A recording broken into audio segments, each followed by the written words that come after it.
site.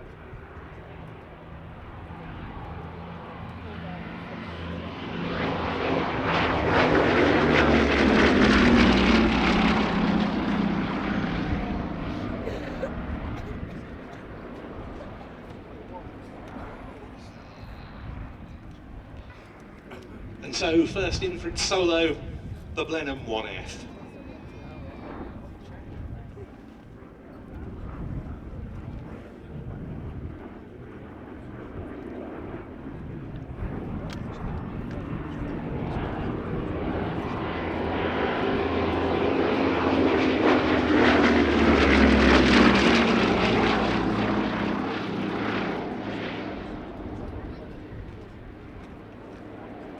In 1934, the owner of the Daily Mail, Lord Rothermere, who was a great aviation enthusiast, challenged British aircraft manufacturers to design and build a small, high-speed aircraft which could accommodate 2 crew and 6 passengers, with the hope that it would become the world's fastest civilian aeroplane.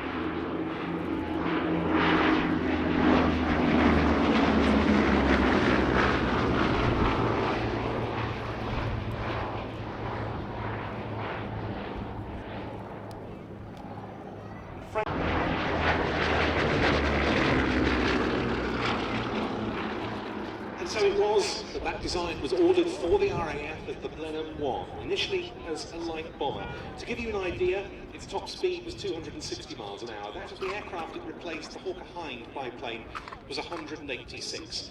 And they saw potential in it as a long-range fighter as well, with a ventral gun pack of 4.303-inch Brownings. This is the configuration this aircraft now appears in. Production switched in 1939 to the long-nose Blenheim 4. When war was declared, there were more Blenheims in RAF service than any other type.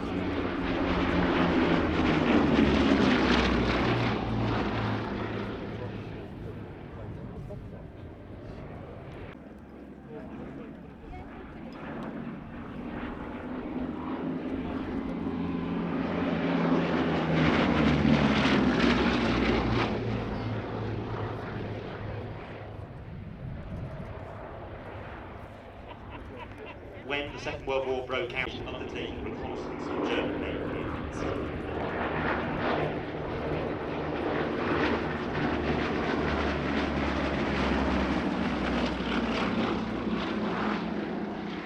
And the day after that, Blenheims of numbers 107 and 110 vessels.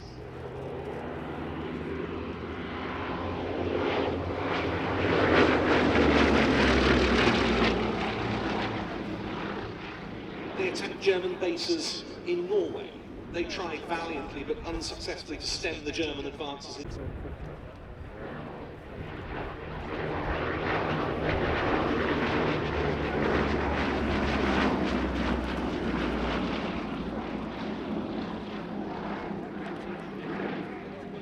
And even into 1941 they were still operating in.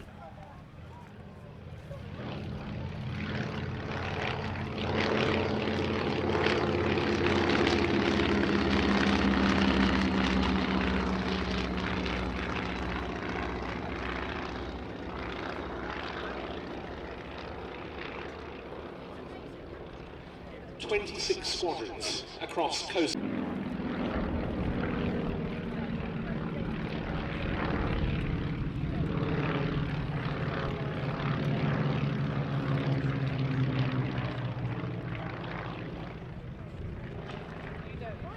Just 2 days after the outbreak of war, number 500 Squadron made the RAF's first U-boat attack of hostilities, with Mark I Ansons like this.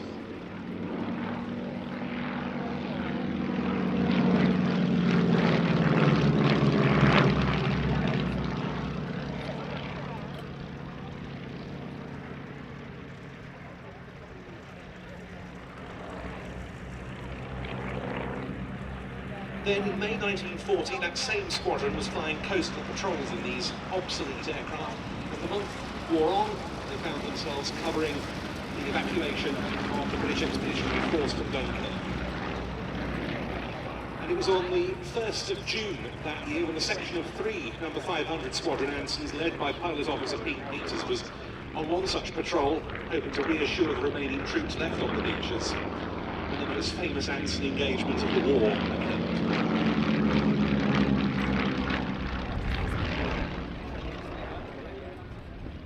Those Ansons were pounced upon by the worthy Mark I Anson.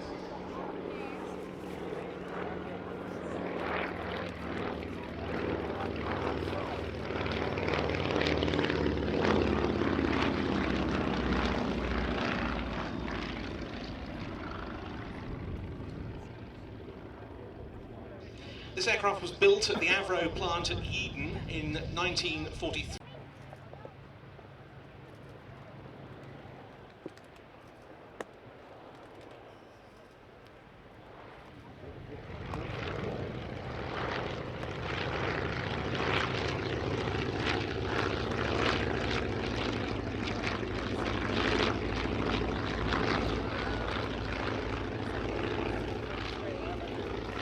To fly cargo runs, this aircraft, from Melbourne to Tasmania and the Bass Strait Islands, including transporting crayfish from Tasmania to Melbourne.